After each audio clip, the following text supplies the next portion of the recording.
জয় গুরু। পরম প্রেমময় শ্রী শ্রী ঠাকুরের রাতুল চরণে আমার শতকোটি প্রণাম এবং আপনাদের প্রত্যেকের আমার আনন্দিত জয় গুরু।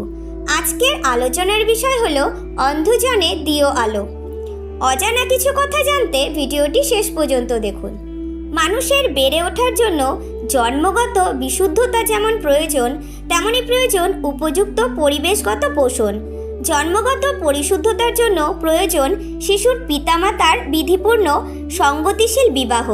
বিবাহ ভুল হলে তা থেকে জন্মানো সন্তান কখনোই সঙ্গতিপূর্ণ হতে পারে না, তার মধ্যে চলনার অসঙ্গতি থাকবেই। শ্রী শ্রী ঠাকুরের কথায় প্রতিলোমজ সন্তান কখনোই ভালো হতে পারে না, তাদের মধ্যে বিশ্বাসঘাতকতা থাকবেই। যেমন হৃৎপিণ্ড স্পন্দিত হয়, কান শোনে, নাক নিঃশ্বাস নেয়, পা চলে। একটা বড় বংশের ছেলে অনুশীলনের অভাবে বনবৃষ হতে পারে, কিন্তু তার মধ্যে সহজাত সংস্কার সবই ঠিক থাকে। সহজাত সংস্কারের যেখানে গণ্ডগোল হয়েছে, বুঝতে হবে সেখানে বংশে প্রতিলোমের সংস্রব ঢুকেছে বা বিবাহবিধির ব্যত্যয় হয়েছে। এক বর্ণের মধ্যেও উচ্চ বংশের মেয়ে নিচু বংশের ছেলে দিলে তাতেও প্রতিলোম হয়। সদংশজ ও অসংদজের মধ্যে কতগুলি চরিত্রগত লক্ষণ আছে। নিচু বংশের হয়েও একজন সদংশজ হতে পারে, আবার উঁচু বংশের হয়েও একজন অসংসদ হতে পারে। অসংদজের প্রধান দোষ হলো তারা কাউকে শ্রদ্ধা করতে পারে না। তাই মেয়ের বিয়ে দিতে গেলেই দেখতে হবে ছেলে উঁচু সদংশজ কিনা। জীব যত উন্নত হয় তার ভেতরে বুদ্ধি ও ইচ্ছাশক্তি প্রকাশও তত বেশি হয়। তার প্রয়োগ অনুযায়ী তারা ভালো বা মন্দ উভয়ই হতে পারে। যার ভেতরে বিবর্তনী আকৃতি যত বেশি, সে তত বেশি সুকেন্দ্রিক হয়। ইন্দ্রিয় উপভোগের আকৃতি বেশি হলে সে বাস্তব ভোগ বঞ্চিত বিকেন্দ্রিক তথা বহুকেন্দ্রিক হয়। বৃত্তির দরুন মানুষ এক শুনতে আর একটা শোনে, একটা বুঝতে আর একটা বোঝে।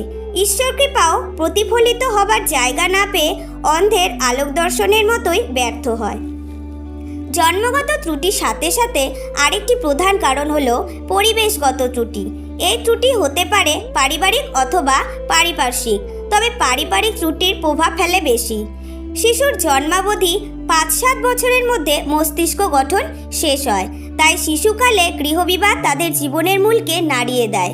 শিশু যদি তার বাবা মাকে কাছের মানুষদের পরস্পর ঝগড়া করতে দেখে, একে অপরকে দোষারোপ করতে দেখে, কটুবাক্য করতে শোনে, তার মনের ভিত্তিটাই নড়ে যায়। বড় হয়ে ভীতু কূর্তাকিক সঠিক সিদ্ধান্ত নিতে অপরাগ হয়। এমন সন্তান প্রায়শই পরবর্তী জীবনে সিদ্ধান্ত নিতে ভুল করে। শ্রেয়নিষ্ঠা থাকলে পরে অনুতপ্ত হয়, না থাকলে আরও থেকে আরোতর অন্ধকারে নিমজ্জিত হয়। বাড়ি অর্থাৎ আশ্রয়স্থল ভূকম্পনের শিকার হলে মানুষ যেমন দিগ্ভ্রান্ত হয়ে গাছতলার পথের ধারে মোট কথা যেখানে পারে মাথা গোঁজার চেষ্টা করে, তেমনি পরিবারের প্রধান 2 স্তম্ভের ভাঙন তাদের বাইরের আশ্রয় খুঁজতে প্রবৃত্ত করে, যা প্রায়শই ভুল হয়ে জীবন সন্ত্রস্ত পঙ্কিল পথে অগ্রসর হতে থাকে। ঠাকুরের ভাষায়, মাতা পিতাই ঝগড়া করে ছেলে পুলে দেখে, গোল্লারে সদরদারে বাছাগুলোয় রাখে। পাশাপাশি এটাও ঠিক যে কোনো পিতামাতাই তার সন্তানের অমঙ্গল চায় না, আশা করেন মানুষের মতন মানুষ হোক। কিন্তু সাধারণ মানুষের মনে এই মানুষের মতো মানুষ এক ধারণাটি খুবই গোলমেলে।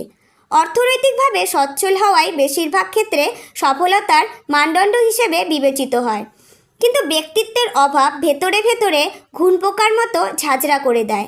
শেষে জীবনযুদ্ধে অবসন্ন বিধ্বস্ত হয়ে শেষের সেই ভয়ঙ্কর দিনে বলতে থাকে, অনেক দেখলাম ঠাকুর দেবতা, সারা জীবন ধরে এত করে কি হলো? বাবা মারা কি ঠিক বাবা মা হতে পেরেছি? সন্তানকে একটা নতুন প্রাণের আবির্ভাব জেনে তার বৈশিষ্ট্য অনুযায়ী গড়ে তুলতে পারছি? নিজেদের বৃত্তি প্রবৃত্তিকে কাবু না করতে পারলে, তাদের অবদমন না করে সঠিক পথে পরিচালনা না করতে পারলে সন্তানকে কিভাবে শিক্ষা দিই? সে কিভাবে পারবে? প্রতি মুহূর্তে বিচার বিশ্লেষণ করে জীবনের পথে চলা সবার পক্ষে তো সম্ভব নয়। সম্ভব হয় না পূর্বার্জিত কর্মফলের বন্ধন এক লহমায় কেটে ফেলা। তাই নিজেকে সংশোধন করার, কেন্দ্রায়িত করার সহজ উপায় একটাই, ইষ্টে সমর্পণ। ইষ্টকে ভালোবাসা, ভালোবাসার চাষ করতে হয়। ভালোবাসাই পারে সব বাঁধন মুক্ত করতে। এ কাজ যেমন খুব সহজ, আবার অন্যদিকে খুব কঠিনও। প্রবৃত্তির বেড়া ভাঙতে হয় যে। জয় গুরু।